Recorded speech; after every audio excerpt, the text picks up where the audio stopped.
动驾驶是真的全自动吗 ？NHTSA 美国国家高速公路交通安全管理局直接点名了 Tesla， 说现在还没有任何一辆车能够实现真正的自动驾驶。以现在的美国车市来说，安全两个字才是能够打中消费者的卖点。对于一辆车能不能称上安全，其实也是有基础标准的。一起来看看美国人怎么做到的。全球汽车制造商越来越关注的是防止车辆碰撞发生的技术。为收集人们在车内的安全数据，碰撞测试的假人最新款一个要100万美元，折合台币呢要3000万新台币。为什么这么贵呢？一起来看看。欢迎收看全球聊天室，我是 Jasmine 刘晨曦。NHTSA 美国国家高速公路交通安全管理局在今年的4月就直接点名了 Tesla， 它启动了2项跟 Tesla 有关的车祸事故调查，问题出在于自动驾驶。好，理由是 Tesla 呢有把车主当作白老鼠的嫌疑。怎么说呢？好，我们现在认识一下 NHTSA 还有 NTSB 这2个机构了。好 ，NTSB 呢它是国家运输安全委员会，它呢主要的任务呢可以看到就是调查各种交通运输事故，天上飞的、水里游的、路上跑的这些通通都算。不过呢 NHTSA 呢就比较不同了，它的管区呢包含了是编写还有执行机动车辆相关的安全性、防盗、燃油经济标准相关的标准，也就是呢可以来定规定的。好，汽车的制造商还有进口商的授权，这些通通也是 NHTSA 来发放管理、允许或是拦截进口车辆、汽车的安全性零件，也是掌管车辆识别号码，那就是真正手握实权管安全的。也就是说呢，以 NHTSA 的管辖权，还有呢，它是可以要求 Tesla 把 Autopilot 就是自动驾驶这样一个词给拿掉的，或者它加上使用限制的权利，非常的大。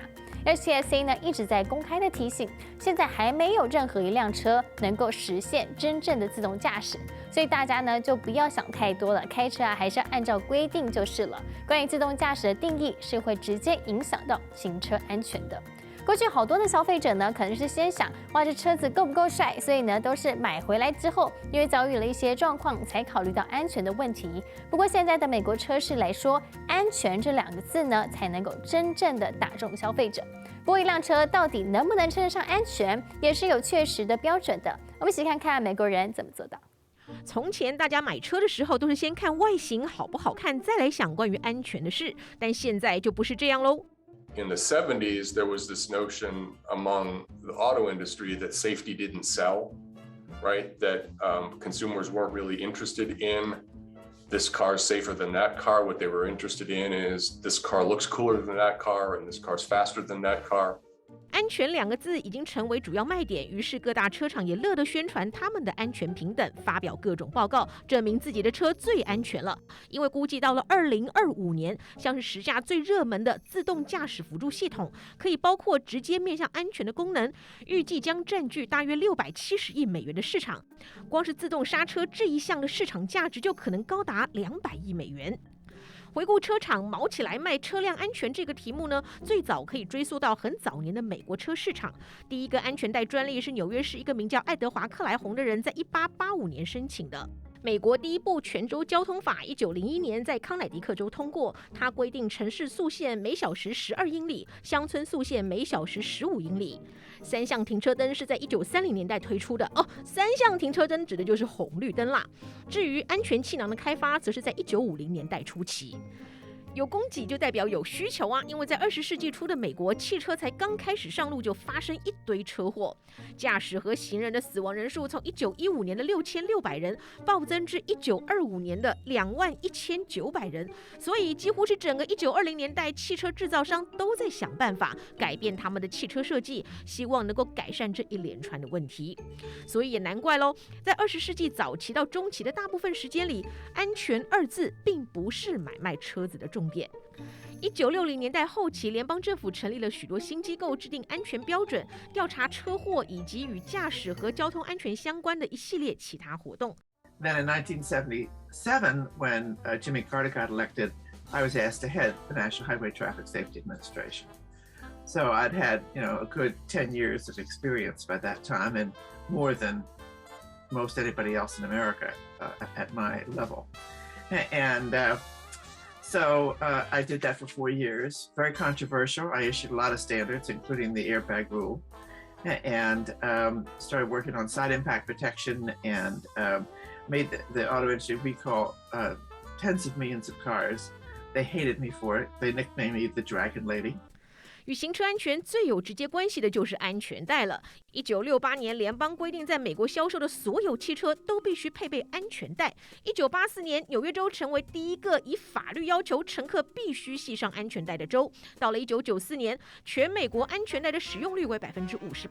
到了2019年的时候，已经上升到91%。尽管大约只有10%的乘客没有系安全带，但是呢，这一群没绑安全带的人却酿成了近半数的车祸死亡惨剧。And so when we talk about harm that a vehicle does to another vehicle, we're talking about something that we refer to as crash compatibility or crash incompatibility. The easiest example to understand is that when a really big vehicle crashes into a really small vehicle, the really small vehicle loses out in that crash. And then there's crashes with vulnerable road users like pedestrians, cyclists, people riding e-scooters. 汽车上的安全设备可以分为主动安全跟被动安全。被动安全通常是保护免受碰撞影响的东西，像是安全带啦，或是安全气囊。主动安全呢，首先是为了防止碰撞发生，这通常是指自动紧急刹车、前方碰撞警告以及盲点监控等技术。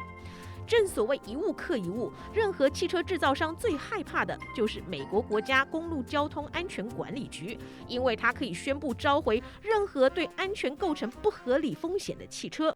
The first layer of safety considerations any automaker has to worry about come from the U.S. government through the National Highway Traffic Safety Administration.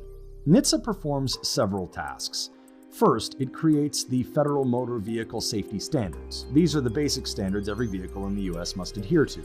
There are federal safety standards for safety equipment, such as airbags and seatbelts, but also for all sorts of parts on a car: windshield glass, brakes, interior lighting, and so on. NHTSA also has the power beyond that, though, to recall any car for anything that presents an unreasonable risk to safety. In addition to creating the federal rules around safety, NHTSA also tests and rates the safety of vehicles through its new car assessment program, and it engages in a range of other activities. Some relate to safety, like promoting seatbelt use, and others do not, such as setting and enforcing fuel economy standards and anti-theft regulation. Its new car assessment program runs vehicles through a battery of tests, including crash tests. A star rating system is used to identify cars that stand out as exceptionally resistant to the effects of crashes. The more stars a vehicle gets, the lower the likelihood of serious injury in a crash. The NCAP program, like so many things related to safety, met with opposition from the industry. 除了这一种一言九鼎的官方单位，其实还有更多像是 IIHS 和消费者报告这类的非政府组织，也同样是对车辆和设备自行测试或研究，并且发布安全排名等资讯。另外还有像是汽车工程师协会 SAE 制定技术标准，定义和分类新的汽车技术或新概念。Many non-governmental groups also have advocacy arms that push for stricter safety guidelines, standards for emerging technology, and the adoption of new safety features. Consumer Reports headed an initiative to standardize names for new automated driver assistance features, so consumers are clear about what they are getting when they shop for adaptive cruise control or lane keep assist. Other partners on that consortium are the Automobile Association of America, J.D. Power, and the National Safety Council. Groups such as the Society of Automotive Engineers, now known as SAE, devise technical standards to define and classify new automotive technologies or new concepts. SAE is responsible for the J3016 standard, which outlines 6 levels of vehicle automation and is frequently cited in discussions around self-driving cars and driver assistance tech. On this scale, level 0 refers to cars equipped only with features that warn or momentarily assist the driver, while level 5 automation refers to a vehicle that can drive itself under any condition. Out of all this come the guidelines automakers use to steer product development and what consumers use to steer one of the biggest single purchases they are faced with in life. 跟几十年前相比起来，现在开车是安全的多了。2019年每10万人的车祸死亡率约为40年前的一半。监管机构与汽车制造商都认为可以采取更多措施来减少车祸发生，像是驾驶人使用手机，还有驾驶座前酷炫却令人眼花缭乱的仪表板，都很可能导致一边开车一边晃神。分心驾驶是备受关注的议题。Pedestrian detection, I think, is kind of one of the most important features right now, because not only do we have cars, you want to be protected in a crash, you want to avoid a crash, but also potentially mitigate the effect of a crash on other roadway users too. So it's kind of a big package now of the safety of a vehicle these days. And there's some, newer innovations like the AEB, the automatic emergency braking, which is like so revolutionary. If we got automatic emergency braking, because it helps with distracted drivers, drunk drivers, sleepy drivers, inattentive drivers, and it can be applied to the whole panoply of vehicles, and it stops crashes. And it's like the airbag, but it's before the crash. It's just revolutionary. It really is. 目前路上的车辆已经有90%配备了各种不同功能的驾驶辅助系统，有些甚至开始变成了标配。但问题是，这些配备有的时候，好像很难发挥作用呢。We find sometimes that when consumers purchase a vehicle with these systems, that they end up shutting them off because they either end up being annoying or they don't match their expectations for what they thought they were getting. 就像特斯拉的自动驾驶功能，有达到闭着眼睛开车，车子就自己可以开动吗？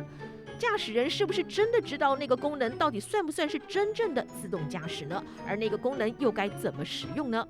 因为科技的缘故，开车可能比以往任何时候都更安全，却也比任何时候都需要更加的小心谨慎与技巧。全球汽车制造商越来越关注防止车辆碰撞发生的技术。为了收集人们在车内的安全数据呢，碰撞测试的假人最新款的一个要价100万美元，折合是3000万新台币。为什么这么贵？一起来看看。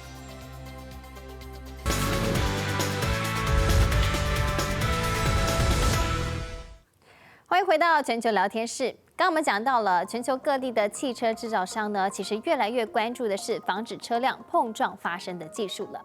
那么特别呢是在肇事车辆的种类。我们现在看一下呢车祸跟车辆种类的统计数字。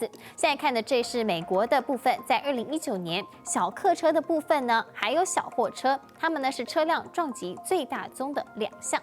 那么接下来看看欧洲的部分，同样是2019年最大宗的，同样我们看到这绿色的部分呢就是小客车，其次呢这个比较浅的是行人，还有机车、脚踏车，接下来呢才是小货车。那当然喽，因为欧洲国家的城市规划还有路况跟美国的环境非常的不相同，不过呢共同的关注点，车辆都是小客车，所以呢许多的汽车大厂就更需要知道人们在车内的安全数据，因此呢碰撞测试的假人就非常重要了。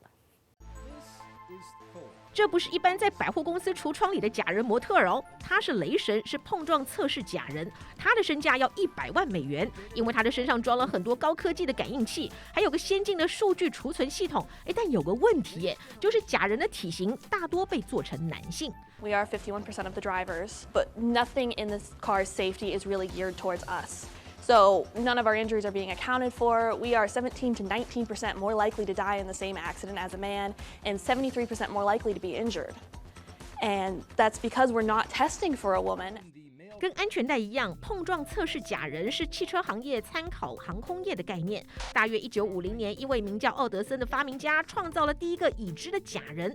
最初是为了测试飞机跟太空梭弹射座椅的设备，后来奥德森就创立了这一家专门制造假人的公司 Nhtsa。但是运用在汽车领域的实验其实当时并不多，直到大约1970年代，当汽车制造商进行安全测试的时候，他们通常用的是真人遗体，甚至有的时候还用活体动物。但是后来呢，这种情况就改变了。General Motors in the early 70s thought there was better ways to develop crash test dummies, and they initiated work on the development of the Hybrid 3 dummy, starting off with the 50th percentile male dummy, which is kind of the been the workhorse ATD that the industry has been using for quite some time. The Hybrid 3 was developed in the 1980s, and it is based on the male 50th percentile dummy of the same time, and is basically a scaled-down version of the male. Her biofidelity is not based off of females' biofidelity. 1980年代初，市场上开始有为女性制造假人的想法。1990年代后期，美国国家公路交通安全管理局开始研究新一代的假人。So a combined one did come out, and the most recent Thor was actually initially funded by Nhtsa, where Humanetics developed the first 3 prototypes for Nhtsa and provided that to them. That was now 13 years ago. And then there's a lot of advancements that happen on the continuous work, and that's the contribution that Humanetics continues to do. It's all handwork. If you notice around of our production, it's not an automated assembly line. It's more of a lot of careful craftsmanship. You have to do parts almost on a one-by-one basis. 这家 Humanetics 公司每年大约运送300个完整的假人，还配备各种维修零件。So this is an example of a molded head skin. It's solid vinyl. We mold it here.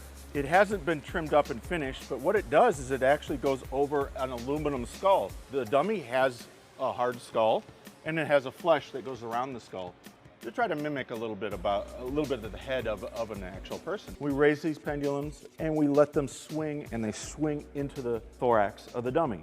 So we're checking the rib cage. We're checking to see how much deflection we get from that impact. Too much deflection, the rib cage is too soft. Too little deflection, the rib cage is too stiff. So it has to fall into that just right corridor to be able to be certified and used in a crash test. 北北是碰撞假人呢，新款跟旧款的差别在哪里呢？答案是感应器的数量，像是旧款的只有10几个，但是新款的可以装到100多个，所以新的假人比起它的前辈来说，贵得多喽。She has much more technology in her than the other dummy. So the Hybrid 3 only has about 12 sensors altogether. The Thor 5th has 138 sensors fully loaded. So she has about 5 just in the front of her face to measure impact of an airbag. And she's got a bunch of others in her head as well. She's got tilting meters, accelerometers. So she has much more going on. Now we have, instead of a single way to track thorax injury, which is a common injury in a vehicle, we have more of a 3 and a 4-dimensional view that happens within that thorax. So the rib cage are actually, when you look at it and you compare side by side, they're actually shaped more human-like. That crash test dummy actually moves more human-like. So this one right here is a Hybrid 350th. So he's one of our oldest generations from the 70s, still used in many government basic regulations. So it's a frontal impact dummy only. We have a number of different kinds of dummies, different sizes. They come in from newborns all the way to 10-year-old in the child range. 儿童假人的用途主要是在测试儿童汽车座椅。男性假人的体型参考值是取自于美国人口的统计数据中位数，大约是落在身高5英尺9英寸，体重171磅。那么女性的假人呢？其实做出来并不是一个真正的女性啦，而是一个身高5英尺、体重110磅的缩小版男性。We're seeing that the current injuries being affected for drivers has varied over time. And a lot of that variation comes with the fact that people have changed in size and not just getting, taller, but also getting larger in different areas. So she has sensors basically everywhere. She has several in her head, multiple in her torso, in her abdomen, all through her legs. So in her leg, women tend to suffer from lower leg injuries more than men do. So we have several in her leg, including tibia.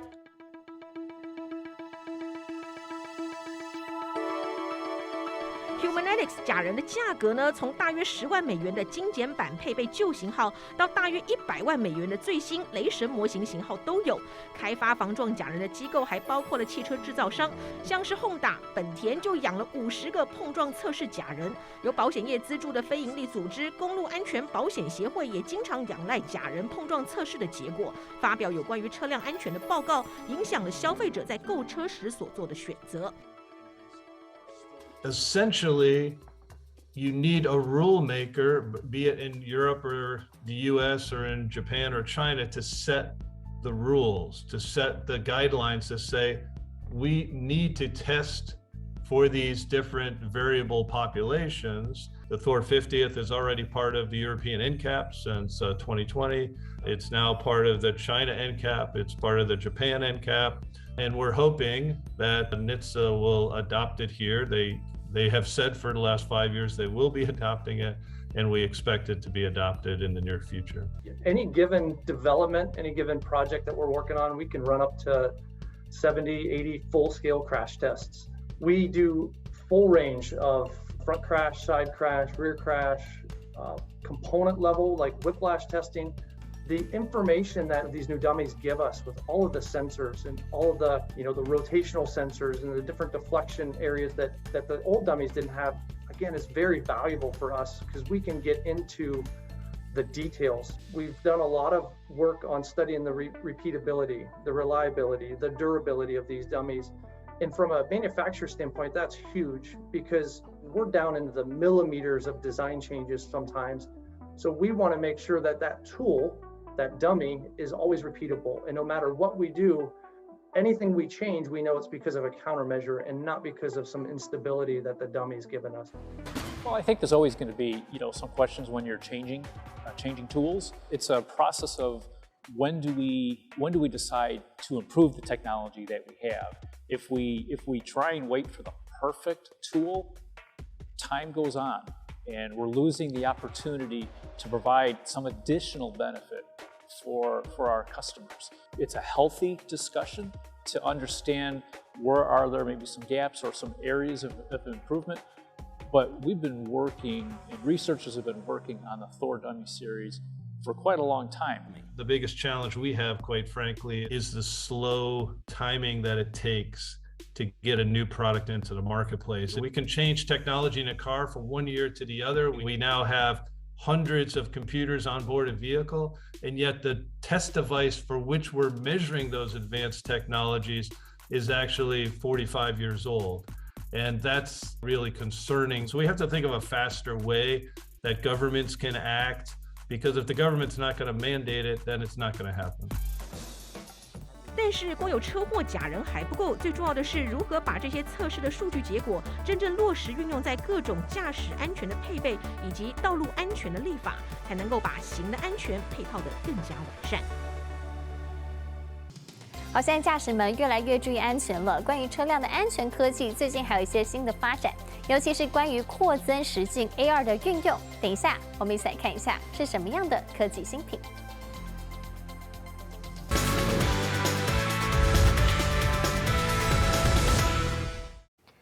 欢迎回到全球聊天室。关于车辆的安全科技啊，最近还有一些新的发展，就是扩增实境的 AR 运用。我们一起来看一下吧。这个呢是微软还有福斯汽车合作的移动平台新功能，让微软自家的 HoloLens 头戴装置能够运用在车辆行进的场景，帮助驾驶掌控整个路况。将汽车的数据呢，像时速啊、导航指令啊这些，通通都投射到挡风玻璃上。如此一来，使用者不需要在行进中移开视线，就可以收到重要的讯息。科技新的发明，让人们的生活更进步、更方便。但是道路安全这件事情，当然还是要靠我们日常的用路谨慎，多为他人着想。感谢您收看今天的全球聊天室，每一天我们都会为您搜集来自全球的焦点话题。我是 Jasmine 刘晨曦，我们下次见。